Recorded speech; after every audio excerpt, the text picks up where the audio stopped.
La mesa es un lugar muy importante para el Señor, donde Él manifiesta su pacto. Es el lugar donde Él entrega quién es Él, su identidad, su carne y su sangre. Es el lugar donde Él se une a la iglesia con sus discípulos. Es el lugar donde Él pone su palabra en nuestros corazones, en nuestras mentes. Es un lugar donde Él también abre su corazón y espera también que nosotros podamos abrir nuestro corazón a Él. Es un lugar donde también el Señor trae juicio. La hora donde el príncipe de este mundo será juzgado ya llegó.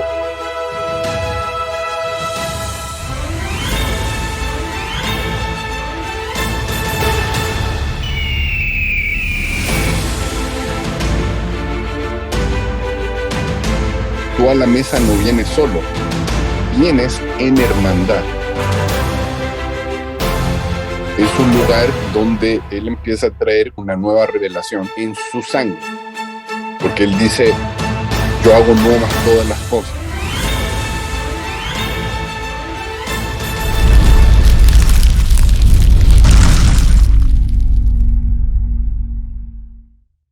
No estén angustiados. Confíen en Dios y confíen también en mí. En la casa de mi padre hay muchos lugares. Y si no fuera así, ya se los hubiera dicho. Ahora voy a prepararles un lugar.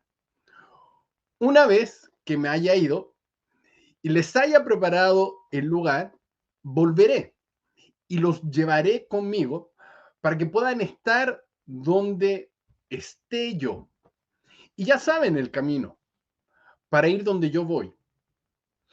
Tomás le preguntó, pero Señor, no sabemos a dónde vas. ¿Cómo vamos a saber el camino? Y Jesús le dijo, yo soy el camino, la verdad y la vida. Nadie puede llegar hasta el Padre si no es por mí. Bienvenidos a el programa El llamado a la mesa, en este cuarto capítulo ya de este programa, y la verdad es que ha sido muy tremendo el poder estar con todos ustedes compartiendo, con Hernán, con Simón. Cada vez los capítulos se ponen más sabrosos, los estamos disfrutando cada vez más. Hoy día vamos a compartir acerca de un tema que la verdad para mí es excepcional. Vamos a hablar acerca de Jesús como el camino. Quiero comenzar con conociendo un poco acerca de las opiniones con respecto a Jesús diciendo esta frase que creo que cala hasta lo más profundo de nuestro interior. Yo soy el camino, la verdad y la vida. Nadie viene al Padre si no es por mí. Amigos, les dejo la palabra. Bueno, primero saludar a todos los hermanos que han estado siguiendo el programa, los capítulos y todo, animarlos a que no lo suelten. Esta serie de videos no van a ser ilimitados, va a tener un término, así que no lo suelten porque cada uno de estos puntos tiene que ver con venir a la mesa. Y habiendo dicho eso, habiendo hecho esa introducción, creo bueno, hay varias cosas, como dices tú, Isaac, que son interesantes esta parte. Primero porque estamos en este ambiente alrededor de la mesa, y aquí aparece Tomás, porque si bien es cierto, la frase, yo soy el camino, la verdad y la vida, la iglesia la ha usado un montón de veces, esta frase de Jesucristo, con justa razón para un montón de situaciones. Pero lo cierto es que en ese momento es Tomás el que hace la pregunta. Me gusta fijarme en ese punto, porque Tomás yo me siento identificado un poco con él, por eso mi lectura del Evangelio de Tomás también apócrifo, porque Tomás es el personaje, digamos, que tiene como este toque de buscar la realidad, de buscar la verdad en las cosas. Y a veces obviamente peca por tratar de buscar la realidad, o sea, le pasa que le falta fe en su momento también. Pero, por ejemplo, se ve cuando Jesús va a ir a donde Lázaro, que Tomás le dice a sus discípulos, vamos con Jesús y moramos con él. O sea, así súper crudo. Vamos porque sabía que lo estaban buscando ya Jesús. Después, y aquí se ve a Tomás que está escuchando a Jesús en la mesa, diciéndole que él se va a ir, diciéndole, pero ustedes saben por dónde ir, y yo creo que Tomás está así, espérate, no entiendo, ¿por dónde vamos? Entonces le hace la pregunta que nadie quiere hacer, porque están todos callados, así. Yo creo que Juan está ensimismado en la gloria, Pedro, por otro lado, pensando en lo que le acaba de pasar con el lavamiento de pies, y Tomás ahí está concentrado en lo que le están diciendo, y le dice, pero no tenemos idea cuál es el camino, o sea, ¿por dónde vamos? Y Jesús entonces ahí, en respuesta a esto, le dice, yo soy el camino, la verdad y la vida.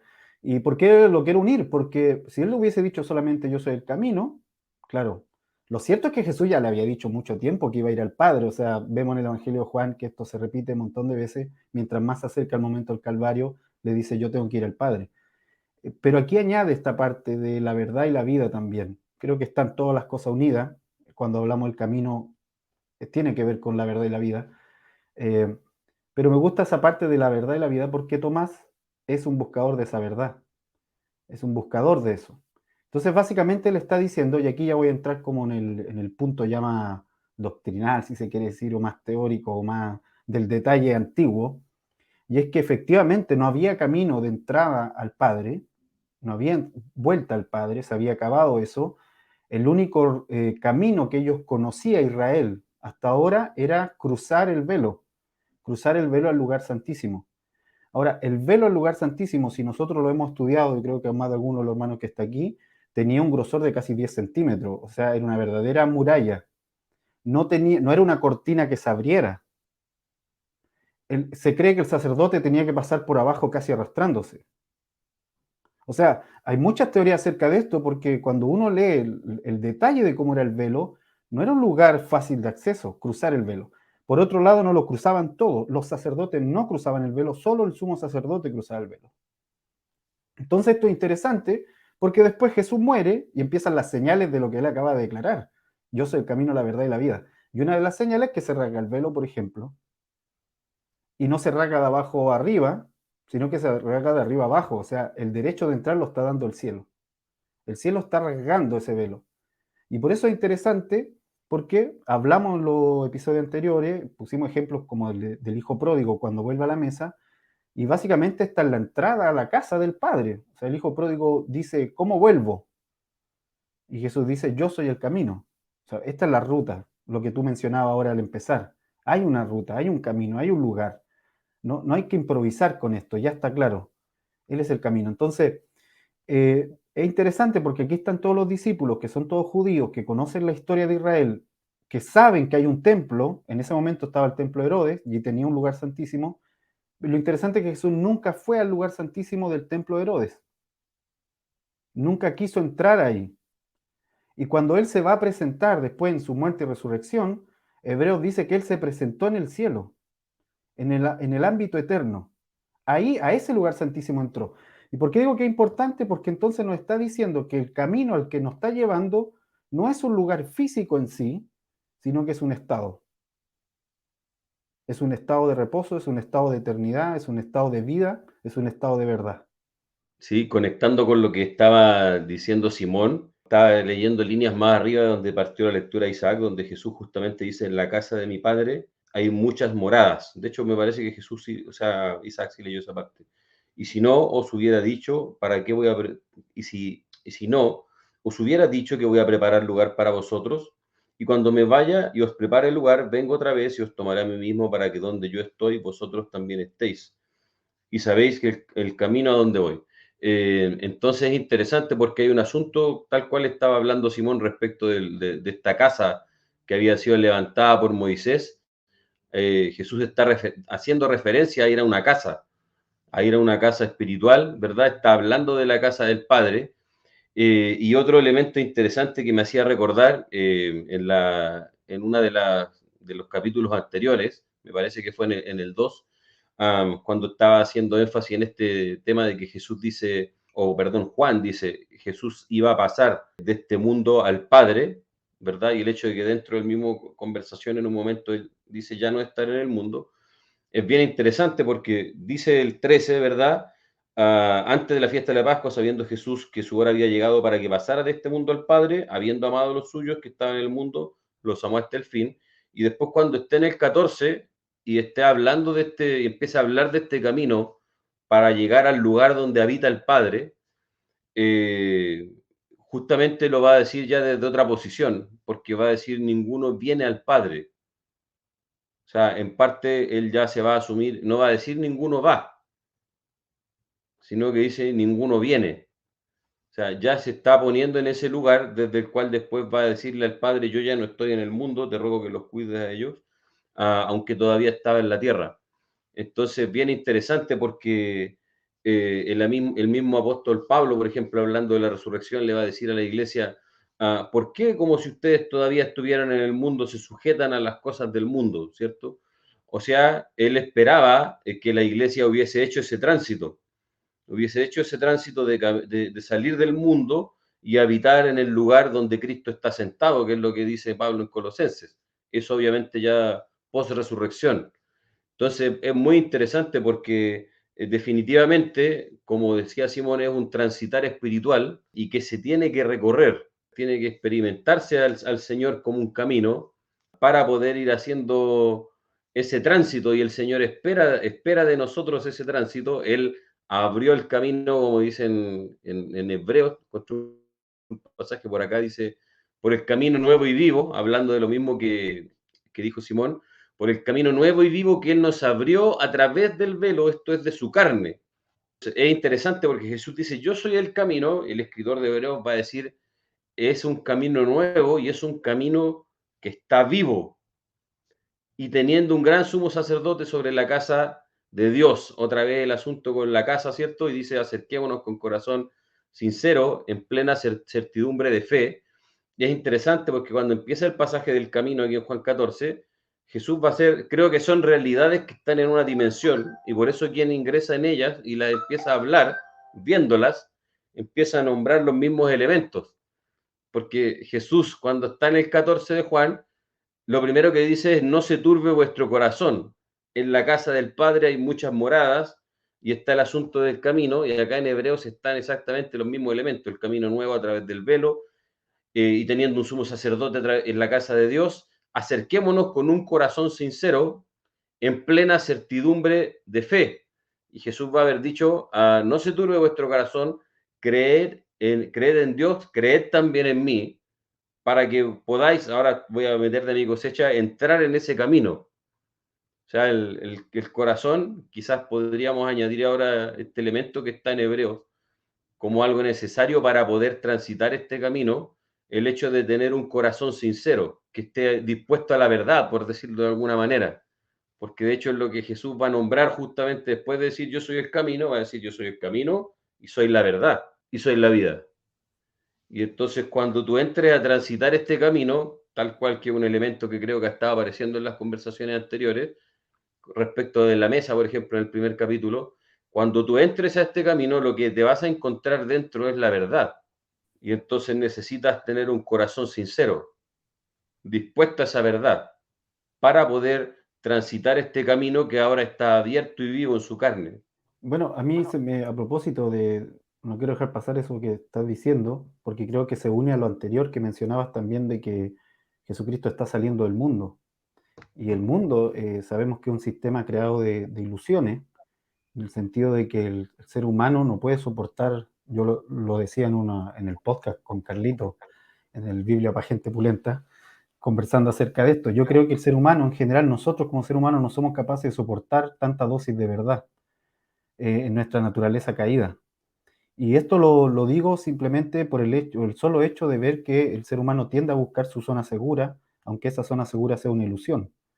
Y entonces el sistema del mundo está construido en base a zonas seguras que son ilusiones, como el sistema financiero, como lo es un billete, que sabemos que es un papel, pero sin embargo todos confían en ese papel para poder transar cosas, como el hecho de pensar que ahora mismo estoy en un lugar cuando en realidad la Tierra se está moviendo y no estoy ya en este lugar que estuve hace una hora, aunque esté sentado en la misma silla. O sea, las dosis de verdad tienen que ser pequeñas porque si no me volvería loco. Como ser humano no podría soportar tanta verdad. Por eso es interesante, porque el sistema del mundo trabaja con todas estas falsedades, con todas estas ilusiones que tienen más que ver con el deseo de sobrevivir, con la búsqueda de sobrevivir del hombre caído, que perdió al Padre y que perdió el reposo. Entonces, cuando Jesús dice, yo soy el camino y soy la verdad, está diciendo, estás saliendo del mundo si tú transitas en este mundo, o sea, en este camino, perdón. Si tú transitas por este camino que soy yo, vas a salir del mundo inevitablemente. Para ir al Padre vas a salir del mundo inevitablemente, vas a salir de este constructo de ilusiones.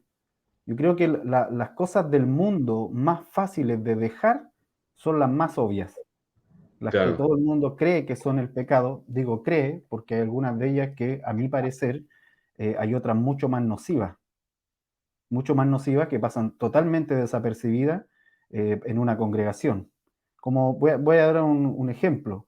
Si llega un hermano medio borracho antes de entrar a la congregación, es mucho más fácil lidiar con eso, creo yo, para ver qué es lo que le está pasando y poder trabajar con él para poder cortar esa adicción, si es que es una adicción, que tratar con una persona chismosa. Porque el chismoso cree que lo está haciendo bien, o sea, va a buscar mil excusas porque está acostumbrado a automanipularse y vivir de esa hechicería. Entonces, es mucho más difícil y sin embargo tú encuentras mucho más condenación en la escritura al chismoso que al borracho. Entonces, no estoy diciendo que la gente se emborrache, pero lo que estoy diciendo es que este constructo de ilusiones incluso puede caer en una mente religiosa, construir ciertas ilusiones que me dan seguridad, que si me he visto con un cierto tipo de ropa, me siento seguro para ir delante de Dios, cuando en realidad Dios no está pidiendo eso. Entonces, el camino, este camino que Jesús le dice a Tomás, le dice, yo soy el camino. Y me gusta eso que tú dijiste, de que ellos estaban en un momento de tribulación. Ellos estaban en un momento de tristeza. Por eso le dice, no se turbe vuestro corazón. En paralelo con lo otro que dice, acérquense con fe. Con Pablo cuando dice, acérquense con fe. O sea, transiten este camino con fe. Y creo que lo practicaron. De hecho, les llamaban así a la iglesia. Inicialmente les decían los del camino por lo mismo. estaba igual pensando en este camino que hace Abraham cuando hace los sacrificios, ¿cierto? Cuando hace ese camino, cuando aparece la antorcha que se mueve por en medio de los sacrificios, todo, de los cuales también hemos conversado en otros capítulos. Eh, como usted lo ha planteado, cómo eso va a ser la antesala después de los sacrificios en el tabernáculo, todo el asunto, que son justamente para abrir un camino. Y lo heavy es como cuando Abraham abre ese camino y lo que él empieza a experimentar, y lo va a decir 2 veces Génesis, es el terror de una grande oscuridad. Lo dice así con esa misma frase. Es muy heavy porque no es una oscuridad mala, no dice que se le apareció el diablo ni nada así. Eh, Creo y pienso que algunas veces lo hemos experimentado así, que esa grande oscuridad hasta cierto punto es la misma inmensidad del Señor, que se le abre o se le presenta. De hecho, el Señor le empieza a hablar desde una perspectiva súper eterna, porque le traza como 500 años de historia de sus hijos hacia adelante en medio de ese terror de grande oscuridad. Y es muy heavy porque Abraham escucha cosas terroríficas. O sea, Dios le dice, en el tiempo que viene por delante de ti, esta nación que yo te estoy prometiendo que va a salir de ti, se va a comer 430 años de esclavitud. Pero eso es parte de lo que va a ocurrir, es parte de lo que yo quiero hacer. Y entonces es muy interesante porque en medio de este camino espiritual que Abraham recorre y que lo introduce a esta grande oscuridad, lo que él escucha de Dios no es algo simpático, ¿se entiende? No es que Dios le pone la mano y le dice que ahora va a tener el destino más brillante del universo y qué sé yo, o todas las bendiciones parafernálicas que uno se le puedan ocurrir, sino que le dice otra cosa. O sea, le dice, sí, todo lo que yo te estoy diciendo se va a cumplir, pero mira, la forma en que se va a cumplir en algunas partes quizás no te agrade mucho lo que yo te estoy diciendo, pero eso es lo que yo voy a hacer. Pienso, nuevamente ahora volviendo a Hebreos, a la conversación de Jesús, Jesús le dice, no se turbe vuestro corazón. Es lo primero que necesitan para entrar al camino, es saber que quizás su corazón podría turbarse, quizás. Su corazón quizás podría. Así que necesitan disponer su corazón a la sinceridad, porque podría turbarse cuando entren realmente al camino. Porque el camino es un camino de una carne abierta, de un camino de llagas abiertas. Y es muy interesante cómo el mismo Tomás, ¿cierto?, que hace la pregunta por el camino ahí, después va a ser el que va a introducir su mano en las llagas del Señor, para decir, aún después de resucitado, yo estoy herido. el camino vivo es un camino de llagas abiertas porque es a través de esa carne. Entonces, no sé, siento que es algo muy como más profundo de veces lo que hemos pasado por ese pasaje. Sin lugar a dudas que lo que tú dices, Hernán, es muy potente, es muy potente. Y quiero hacer una unión con lo que ustedes están comentando. Hay una parte de la Biblia que a mí me parece trascendental. Hay un versículo que es uno de los versículos preferidos que yo tengo, que precisamente está en Juan 17:3, donde dice, y esta es la vida eterna, que te conozcan a ti, el único Dios verdadero, y a Jesús, el Mesías, a quien enviaste. Entonces, y luego Juan, ¿no? Cuando él escribe este evangelio, dice en Juan 1, cuando dice, en él había vida y la vida era la luz de los hombres. O sea, sin lugar a dudas que Juan es uno de los pocos apóstoles que habla a tal profundidad acerca de la vida porque él escuchó al Señor hablar acerca de la vida en sí. Y esto es muy potente porque ningún hombre había experimentado la vida, eh, a tal punto que Juan luego lo escribe en Juan 1:18. Perdonen que pueda hacer este paralelo con todos estos versículos, pero me parece que son muy importantes. Juan 1:18 dice, nadie ha visto jamás a Dios. El unigénito de Dios que está en el seno del Padre lo reveló. Entonces, hasta ese momento nadie había caminado tan de cerca de la mano de Dios, sino que el primer Adán, por decirlo de alguna manera, Adán, él había caminado de la mano del Señor y luego de la caída, que todos ya la conocemos, se perdió por ahí, ¿no?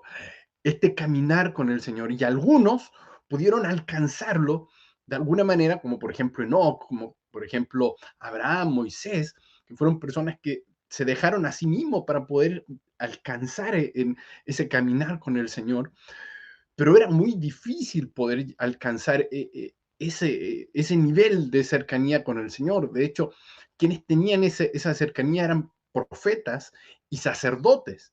Y como tú decías, Simón, el sumo sacerdote una vez al año entraba, yo creo que ese día no dormía ese hombre, porque corría el riesgo de que había una mancha en él, incluso física, pero también él sabía en su actitud, un pensamiento, algo que no estaba bien, ese hombre caía muerto en ese momento. O sea, no era como ir al mall, ir a mirar al Señor cara a cara. Era algo, como digo yo, terrible, terrible. Entonces, y todos tenían la idea de este Señor que era grande, poderoso, pero castigador. O sea, que él estaba en contra de la injusticia. Entonces, nadie conocía la profundidad del Señor en su misericordia, en su amor. Nadie había alcanzado esa magnitud. Y lo que dice Juan, a Dios nadie lo ha visto jamás. Entonces, fíjate, estaba Dios en un lado, por otro lado estaba el hombre perdido, o sea, literalmente perdido en todo, en sí mismo, perdido en su egoísmo, perdido en sí, ¿no? Porque ese era el problema, se miraba a sí mismo nada más. Entonces necesitaba de alguna manera llegar a la vida que estaba en el Padre. Y no había forma de que eso pasara. Y muchas veces nosotros hemos escuchado quizás esta historia, pero no le hemos dado la relevancia que tiene, no le hemos dado la importancia que tiene. Y era algo que decíamos en el capítulo anterior. O sea, en esto es manifestado el amor de Dios, en esto es dado a conocer el amor de Dios, que Dios envió a su Hijo. ¿Para qué? Para que Él pudiera literalmente hacer este camino. Y Él bajó de Dios a nosotros y nos reveló al Padre. Y luego, creo que Él dice, yo voy al Padre ahora. O sea, Él viene Es como vino y se va de vuelta al Padre. Y él, en este camino, él, que va directo al Padre, él dice, yo también quiero que ustedes caminen y vayan donde yo voy. Entonces, Jesús les dice, y ustedes conocen donde yo voy y conocen el camino. Y Jesús no era mentiroso. Jesús no le estaba mintiendo. Si Jesús les decía que conocían dónde iban y conocían el camino, es porque sí lo conocían. El tema es que todavía estaban velados en sus ojos que no podían verlo, no, pero sí sabían, porque Jesús se lo había dicho, o sea, voy al Padre, y el camino para ir al Padre soy yo. Y es muy interesante, no sé si ustedes sabían este dato, pero este dato a mí realmente me conmueve mucho. Todos, no sé si conocen este tabernáculo que el Señor le pide que haga Moisés, ¿no? Un tabernáculo donde tenía un lugar atrio, que era como el patio, el lugar santo y el lugar santísimo. La puerta para entrar al atrio se llamaba la puerta camino. La puerta para entrar al lugar santo se llamaba verdad. Y la puerta para entrar al lugar santísimo era la vida. Entonces, cuando Jesús le dice a sus discípulos, yo soy el camino, la verdad y la vida, está diciendo, yo soy esa puerta del tabernáculo viviente, que soy yo mismo, pero yo soy esa puerta. Si ustedes entran en mí, entonces entran en el Padre, porque yo voy al Padre, pero luego en ese mismo, en Juan 14, ligerito cuando él decía todo esto, Felipe le dice, Señor, muéstranos al Padre y nos basta, ¿no? Entonces, yo creo que cualquier persona en su sano juicio le hubiese dicho eso a Jesús, o sea, mira, tú no hablas mucho del Padre, pero ¿sabéis qué más? Si lo viéramos ahí, te vamos a creer así con todo lo que tenemos. Jesús le dice, no, o sea, tanto tiempo que he estado contigo, Felipe, y aún no me ves, porque yo estoy en el Padre. Y es precisamente lo que escribe Juan cuando dice, nadie ha visto jamás a Dios, el unigénito de Dios, o sea, Cristo Jesús, que está en el seno del Padre, Él lo reveló. Y esto es muy interesante, porque Jesús nunca salió de ahí, sino que siempre estuvo en el seno del Padre. Aún estando aquí en la tierra, Él seguía estando en el seno del Padre. Por eso Hernán lo ha repetido muchas veces cuando Jesús dice, yo ya no estoy en el mundo, porque Él tenía la conciencia de que Él también estaba en el seno del Padre. Y es ahí donde Él nos está invitando a que donde Él está, en el seno del Padre, nosotros también podamos estar introduciéndonos en Él. O sea, a mí esto me parece fantástico. Santo Dios, me dan ganas de brindar al tiro. Sí, pensaba en lo que tú estás diciendo acerca de estos tres nombres de las puertas. Si nos tomamos de eso y de esta frase del Señor Jesucristo uniendo estos tres conceptos, camino, verdad y vida, según lo que nos explica Hebreo y nos explica Pablo también, cuando él empieza a hacer esta comparación de lo que fue antes de Cristo y luego después de él, el tabernáculo, digamos, toda la parte de afuera del atrio, mejor dicho, toda la parte del atrio vendría a desaparecer en Cristo Jesús porque ya no habría división de si es judío, griego, si es romano o lo que sea. Vendría a desaparecer y por lo tanto quedaría solo la habitación propiamente tal, la habitación que se dividía en lugar santo y lugar santísimo. Pero con el velo, al romperse, también la división entre lugar santo y lugar santísimo se quita. Y por lo tanto, nos está diciendo que, como sabemos, que el espíritu estaba divorciado del alma, ahora el alma puede acceder a todo lo que está en el espíritu. Entonces, ¿por qué digo que es interesante tomándolo con esta frase? Yo soy el camino, la verdad y la vida. Porque mientras tú hablabas de esto, yo pensaba en que precisamente algo similar le ocurre a los que van a Emaús. ¿Se acuerdan cuando ellos venían caminando así, como en nada, y todo frustrado, así? Cleofas era uno, nunca se me olvida el nombre, porque es muy raro. Cleofas venía, jamás le pondría un hijo así, pero digamos que venía caminando así con su amigo y todo, y Jesús se le aparece en el camino, pero en resurrección. Esto es interesante porque viene de vuelta, después de dar esta frase a Juan, y viene de vuelta, pero ellos están transitando totalmente perdidos. Cleofa y la otra persona se están yendo de Jerusalén donde está pasando todo, y se están yendo todos frustrados porque dice esto se acabó. Y entonces Jesús le entra a conversar, y lo primero que hace es soltar verdad, porque empieza a hablarle que no se acuerdan que todo esto ya fue cumplido y bla, bla, bla, y ellos empiezan a escuchar, y después van a la mesa. Y cuando van a la mesa a sentarse, ahí se manifiesta la vida, porque rompen el pan, parten el pan, y ellos se dan cuenta, entran en conciencia de que sus corazones estaban ardiendo mientras escuchaban esta verdad que salía de Jesucristo en resurrección. Entonces, tomo todo esto para decir que Jesucristo, en su estado de resurrección, que es el estado al que nos invita, es el estado de verdad, de camino, verdad y vida, el que nos invita a estar, en ese estado no es solamente un lugar, sino que los mismos discípulos que estaban todos frustrados en esta tribulación, en este sentido de tribulación, salen de ese lugar cuando se encuentran con Cristo como camino, verdad y vida. Entonces, me llama la atención porque volvemos al mismo punto. Todo el concepto y el esquema que había antes en el antiguo pacto, Jesucristo viene y no solo lo cumple, sino que hace una transformación.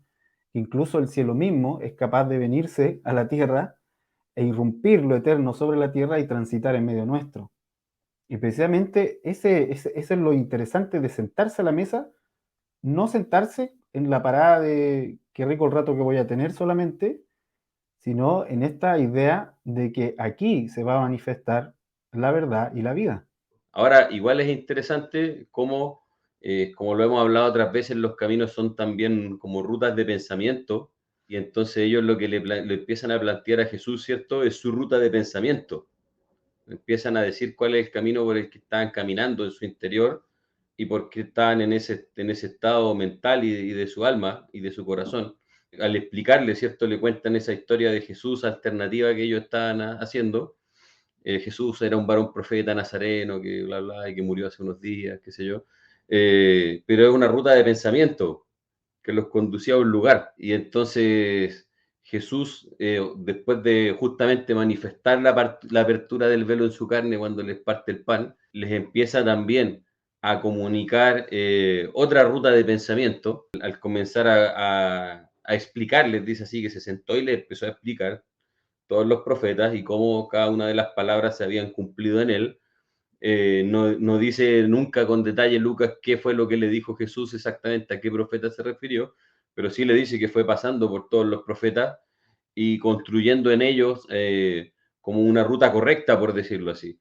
Y creo que hasta cierto punto igual es parte de Cristo como camino ese elemento. ¿Por qué? Porque todo el testimonio de los profetas, va a decir Pedro, por ejemplo, que es el Espíritu de Cristo el que está hablando en ellos, o sea, podríamos también decir el espíritu del camino. Y entonces hay veces, creo que esta es otra lista que podemos plantearnos igual, que podemos tener una visión alternativa de Cristo que a la vez trace en nosotros otros caminos, que se nota mucho, por ejemplo, en cuando oramos, pensando en este asunto del transitar interior que tiene que ocurrir para que nosotros seamos transformados, transfigurados, incluso si se quiere, hacia los lugares donde Cristo quiere que estemos.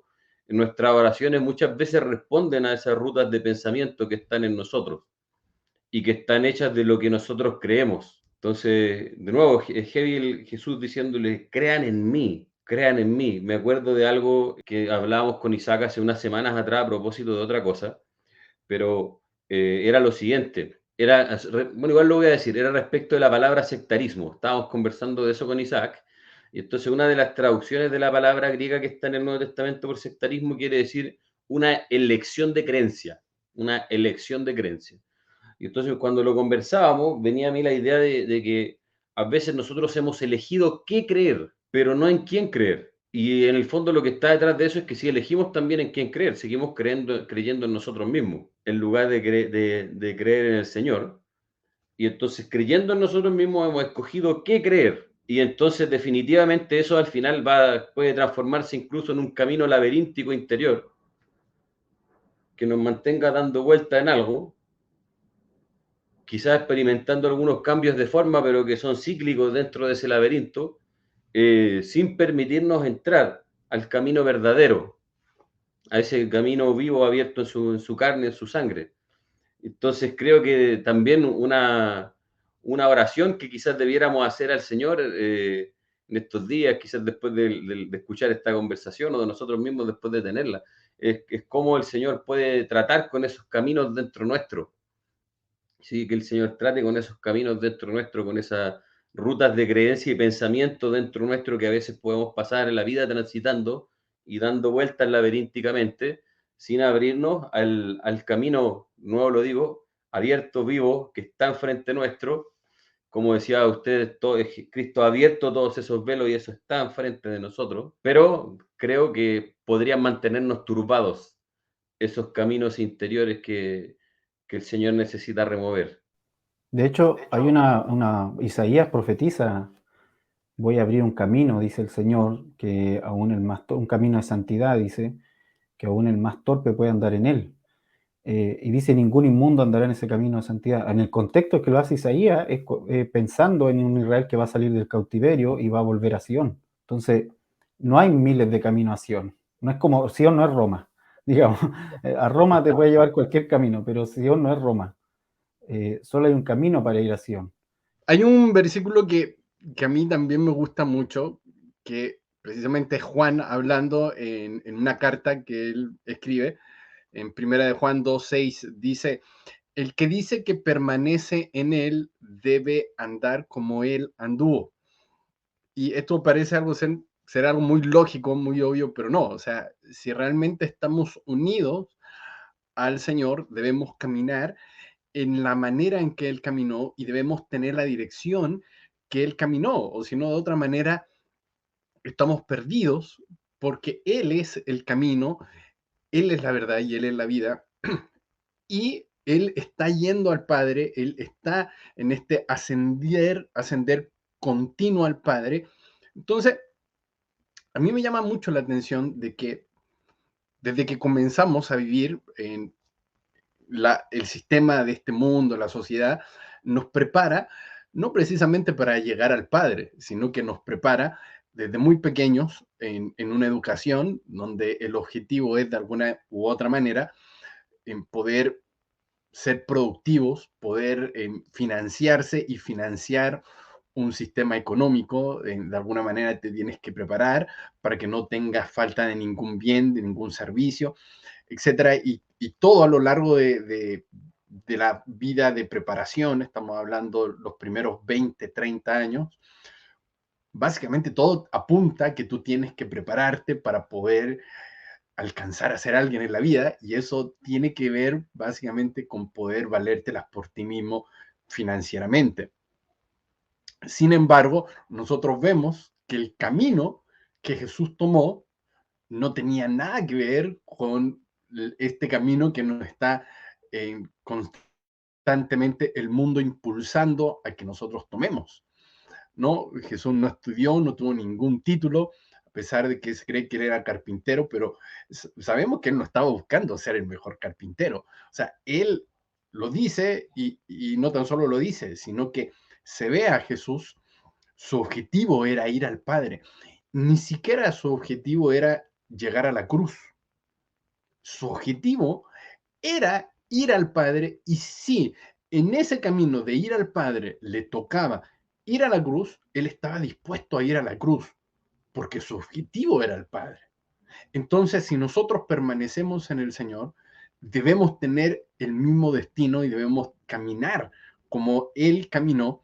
Y de hecho, Jesús luego le dice a sus discípulos, de la misma manera que el Padre me envió a mí, yo los envío a ustedes. O sea, nosotros tenemos el mismo envío que recibió el Señor.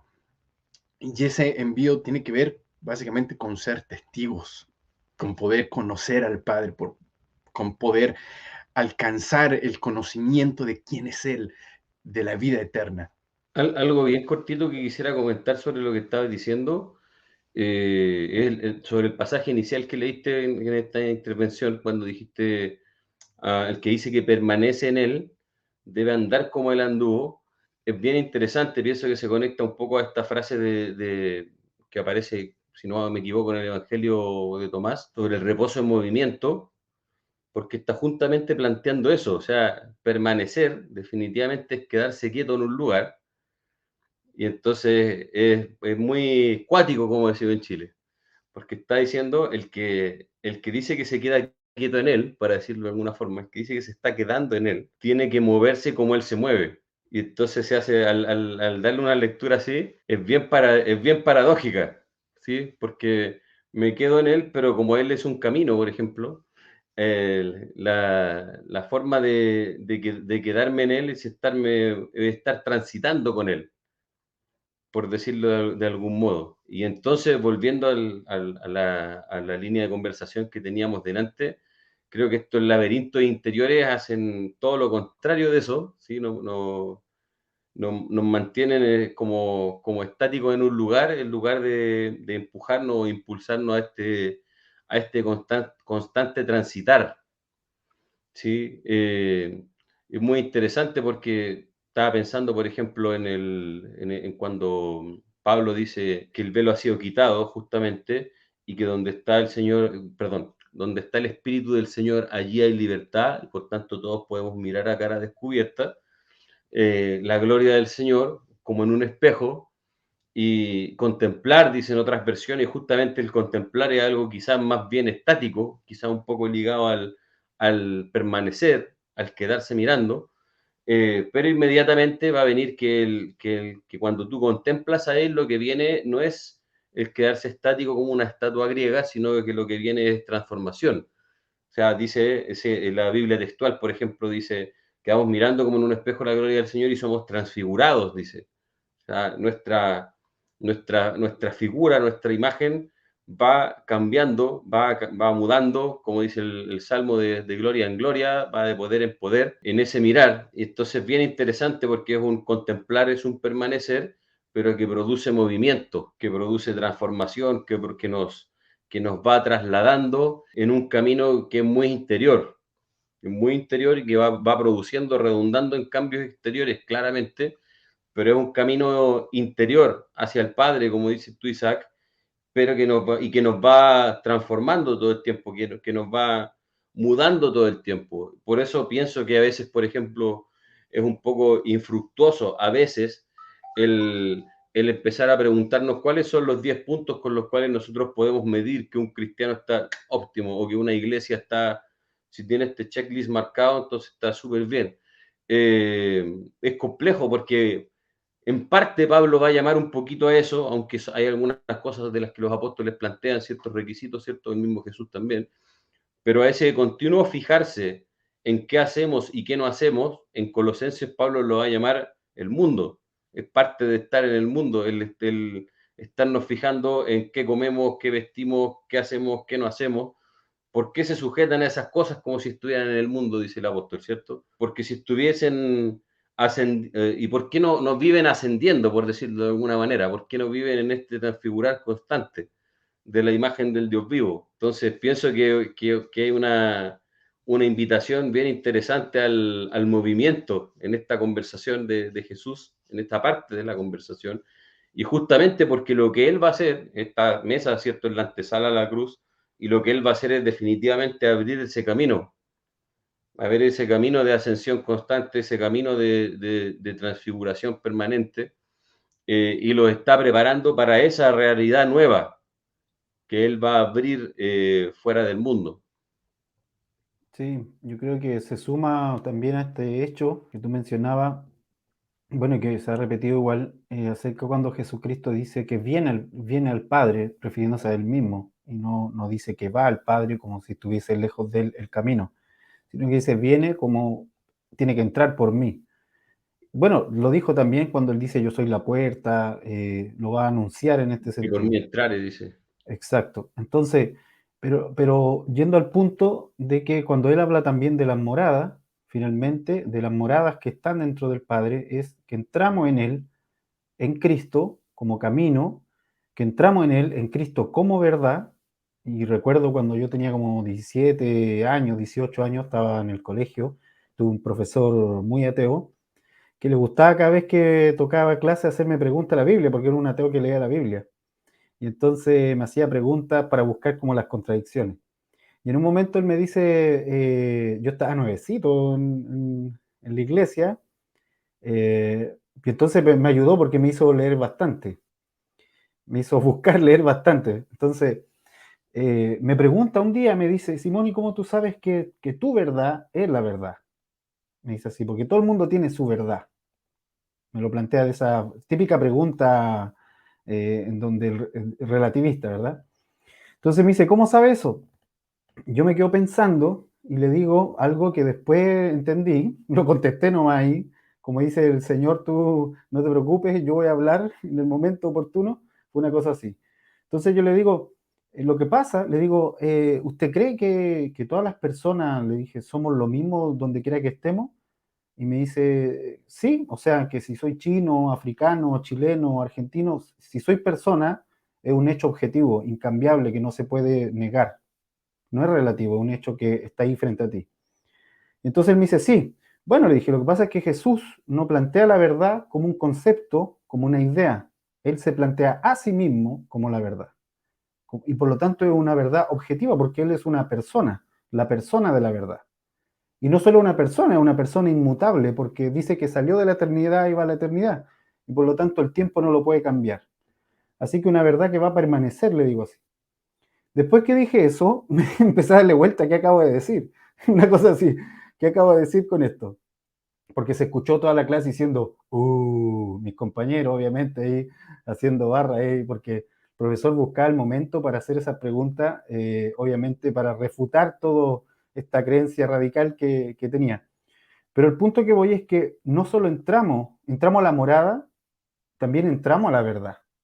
Pensando en todo esto que estamos hablando, todo esto laberinto que se hace en nuestra cabeza de sistemas de pensamiento que son rutas por donde queremos transitar, pero cuando entramos a él como la verdad, nos damos cuenta que tenemos que andar como él anduvo para vivir la verdad.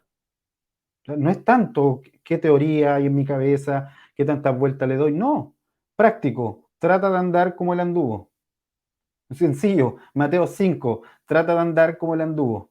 O sea, por eso me parece importante recalcarlo, y porque Jesús después va a decir, y me tomo un poco lo que también decía Hernán, está difícil hacer una lista y empezar a chequear.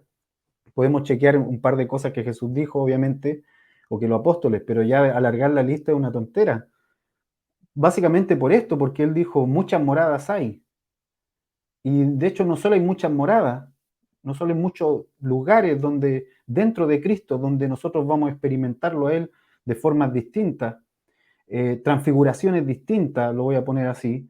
El Cristo resucitado era hortelano en un momento, lo vieron como un hortelano, no lo reconocieron, los de Maús tampoco lo reconocieron inicialmente, y así sucesivamente, porque ya no tenía el mismo rostro. Y entonces, claro, encuadrar a la iglesia con cosas externas no tiene ningún sentido. Sí podemos revisar cosas internas, obviamente, y ahí sí podríamos decir esto sí y esto no, pero lo externo no tiene ningún sentido. Primero porque él dijo voy a preparar morada y ya están esas moradas. Perdón, dice primero, muchas moradas hay, pero luego viene la siguiente que dice voy a ir a preparar moradas. Y al decir voy a ir a preparar, está diciendo que esas moradas no estaban y que van a empezar a edificarse después de que Jesucristo resucitara. Voy a ponerlo así, dimensiones de él que se van a empezar a edificar cuando él resucite. Y ahí es donde yo pienso que muchos de nosotros vamos a ser parte de estas dimensiones que Dios va a edificar, de estas moradas de él, de estas manifestaciones de él que él va a edificar por medio de ciertas generaciones a lo largo de la historia. Entonces, claro, vamos a encontrar una iglesia del 2021 que puede que en esencia tiene la verdad del Señor, pero en lo externo no se parezca a una iglesia de los puritanos de Wesley del año, ¿me entiendes? O sea, pero tú puedes reconocer que hay una hermandad. Entonces, eso es lo genial de que Él diga, yo soy como Cristo, como persona, camino, verdad y vida. Ya no dependo del tiempo, ya no dependo del sistema del mundo, ya no dependo, nada puede transformar esto. Esto es algo completamente eterno. Y es tan poderoso ver Jesús ahí cenando con sus discípulos, ¿no? Y literalmente entregándole sus leyes, sus mandamientos a ellos en esa cena gloriosa, que quizás era muy sencilla, pero era tan profunda y era tan íntima, ¿no? Jesús abriéndole el corazón a cada uno de ellos y generando en ellos literalmente un nuevo camino. Y es muy interesante, yo hoy día buscaba un poco acerca de las conexiones neuronales que tenemos y es muy interesante poder estudiar y indagar un poco en eso.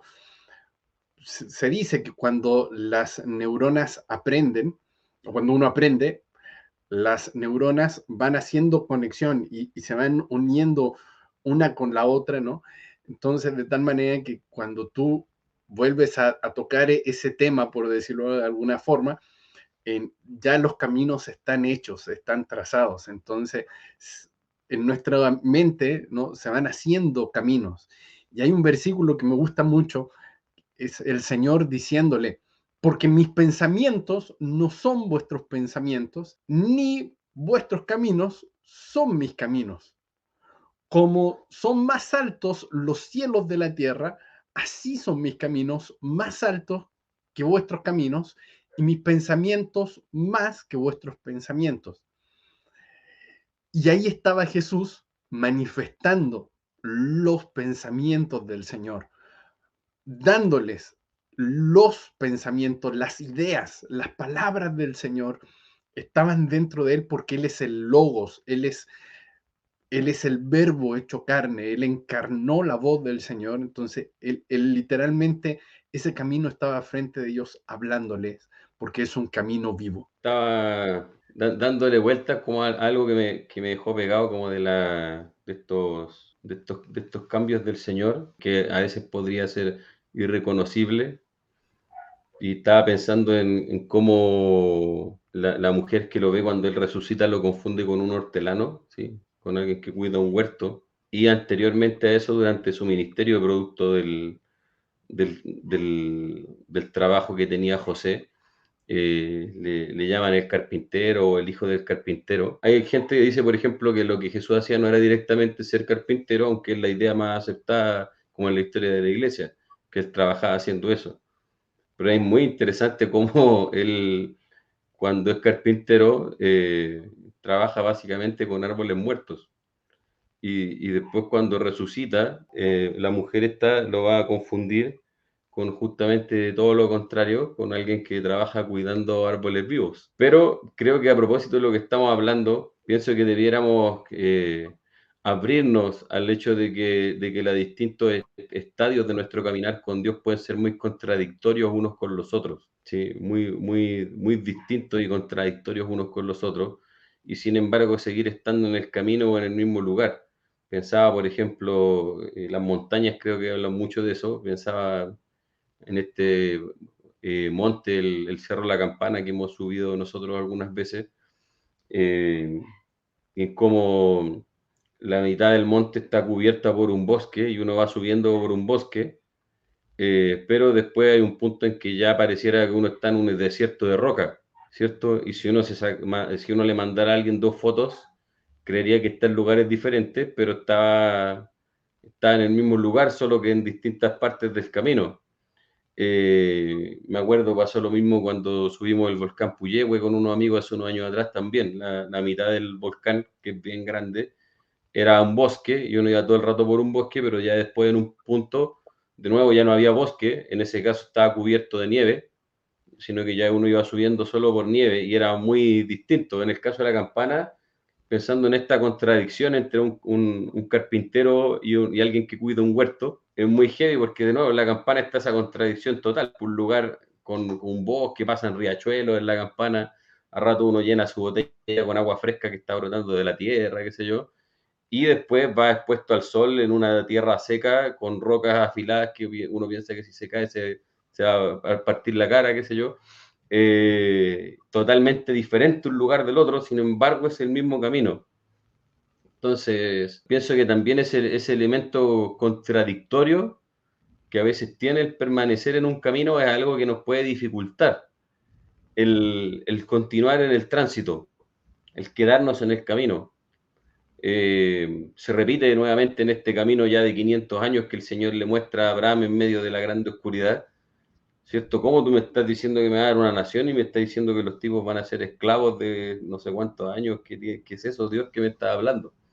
Ah, y entonces creo que, tal cual decía, respecto de la verdad como una persona a la cual yo conozco, el camino es lo mismo. El camino es Jesús, Jesús el camino, una persona a la cual yo conozco, y entonces no se trata de cómo se ve el entorno alrededor, sino de saber si yo estoy con el camino, porque Él es el camino, y como que estuviera haciendo el viaje con Él, y mientras esté con Él, y sepa que estoy con Él, estoy en el camino porque sé que estoy con Él. Mm. Independiente de lo contradictorio que pueda ser una situación de otra. Me acuerdo que en el libro El mayor acontecimiento yo planteaba esta misma idea del Jesús que se transfigura, pensando en que el Jesús que se transfigura es un alma en resurrección, no es solo espíritu, no es solo es cuerpo, alma, lo hace todo, es todo el humano en resurrección. Y tomando esto para pensar, y esto ya muy propio también de la mesa produce cierta cultura, la cultura de la mesa, cierto desarrollo que se cultiva entre nosotros, también muy propio del hortelano, de cultivar algo. Pero esta cultura entonces del reino, que ha sido una discusión dentro de la iglesia, ¿cuál es la cultura finalmente del reino? No creo que sea algo estático. Y eso es lo que planteaba ahí básicamente. No puede ser algo estático. O sea, si es estático ya no puede ser la cultura del reino, porque el reino no es estático para nada, está en movimiento y el mismo Jesucristo está continuamente transfigurándose, sin perder la esencia, que es el punto, digamos, del cultivo.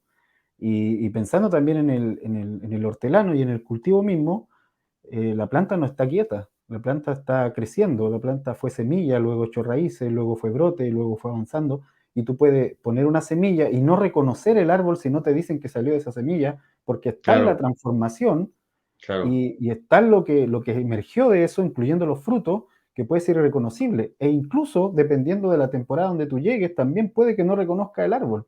Porque si llegas en pleno otoño y entras invierno cuando no hay hoja, no hay nada, y el árbol botó incluso ramas para poder recuperarse para la siguiente etapa, no es lo mismo que pillarlo en primavera, que si un árbol que bota flores también va a ser otro, va a estar de otro color.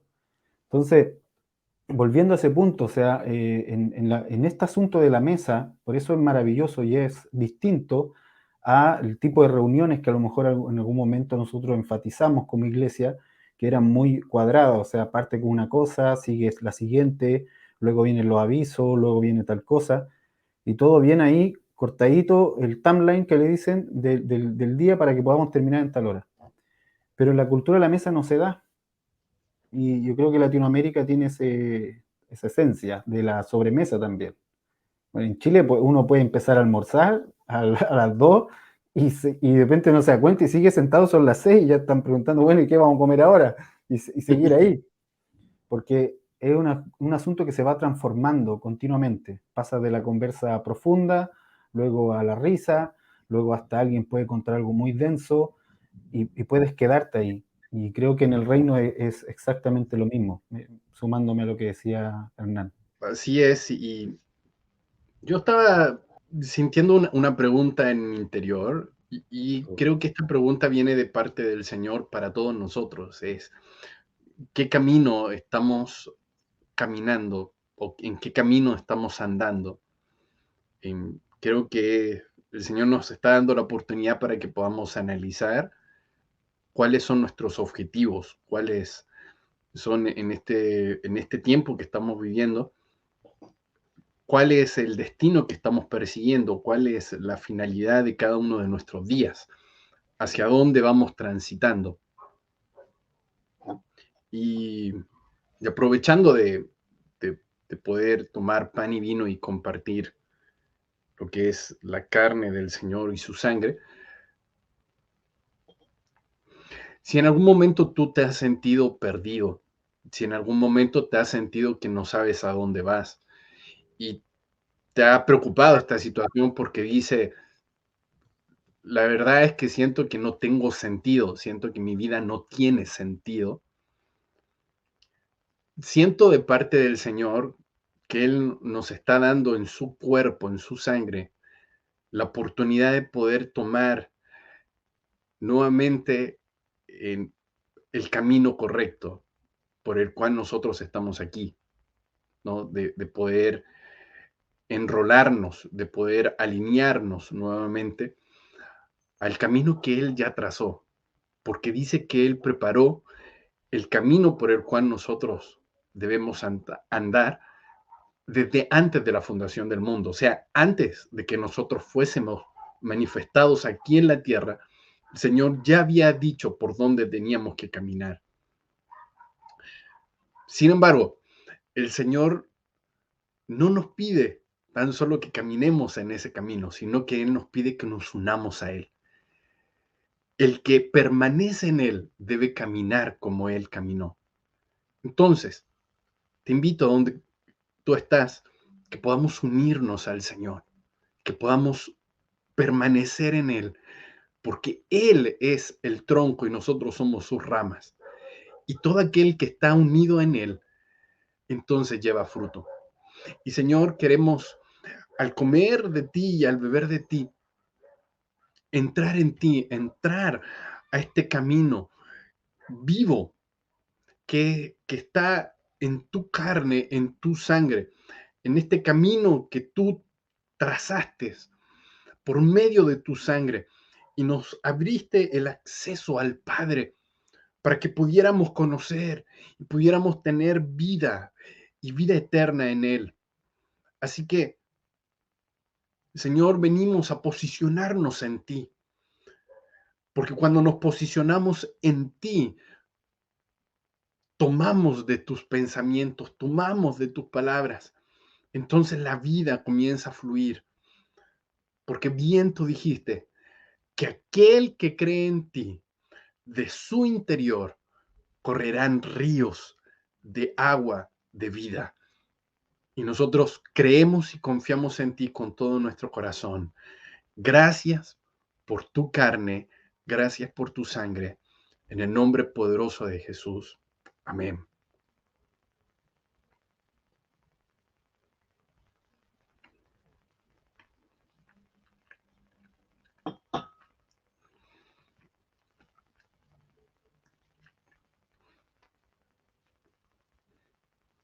El Señor está en medio de nosotros y confiamos en Él con todo nuestro corazón. Muchas gracias por acompañarnos en este capítulo. Comentarles que quedan todavía más capítulos por delante. Vamos a tener una noticia muy especial el próximo capítulo, así que no se lo pueden perder. Vamos a tener una noticia muy especial para darles, así que con mayor razón les invitamos a que puedan seguir junto con nosotros en este programa, El Llamado a la Mesa. Amigo Simón, amigo Hernán, muchas gracias por estar junto a nosotros. Bendiciones.